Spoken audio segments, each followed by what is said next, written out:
Kabi-kabila na ang dekorasyon na pamasko ngayon 20 araw na lang, Pasko na!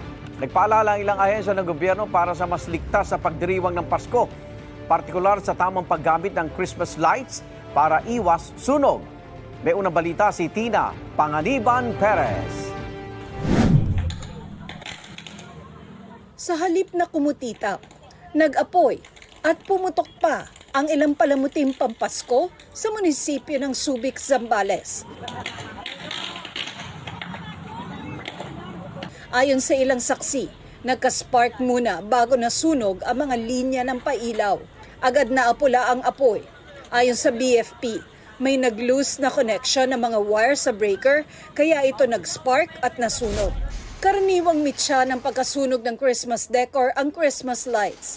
Kaya ang Department of Trade and Industry nagpaalala na siguruhing lehitimo ang kalidad ng mga bibiling ilaw pampasko, lalo na kung dekuryente. Tiyaking mayroon itong Philippine Standards Mark, OPS at ICC Mark. Pagpili ng dekalidad na Christmas lights din ang paalala ng Bureau of Fire Protection. Huwag magtipid sa Christmas lights para sigurado lang na ligtas ang lahat at hindi pa tayo makadamay sa ibang pamahayan.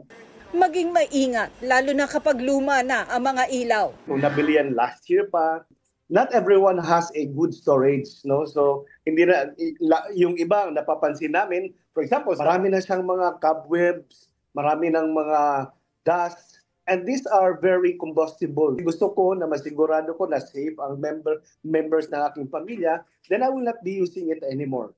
Sabi ng BFP, dapat hindi babad sa paggamit ang Christmas lights at huwag hayaang nakasindi kapag matutulog na. Kung binabad na kasi natin yon and sumobra na sila sa ilang operating capacity, the tendency is umiinit din yung wire kasi that is a live current. Kung hindi natin pagpahingahin yun, it will come into a moment where yung nagkakaroon siya ng overheating.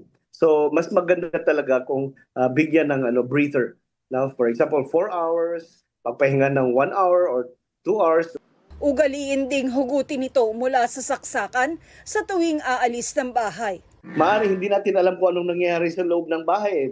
Lalong-lalo na pag may mga pests or certain animals tayo around, minsan ito ay napaglaruan, kinakagat, and maaaring mag-cause din ito ng sunog.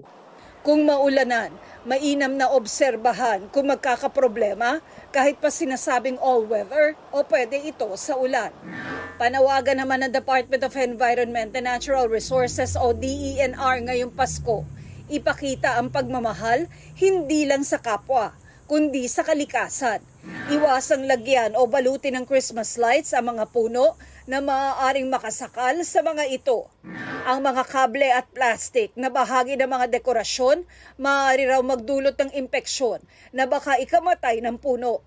Maaari rin daw makaistorbo ang liwanag sa mga ibon, insekto at iba pang hayop na naninirahan sa puno. Ito ang unang balita.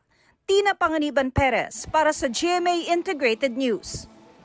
Igan, mauna ka sa mga balita, mag-subscribe na sa GMA Integrated News sa YouTube para sa iba't ibang ulat sa ating bansa.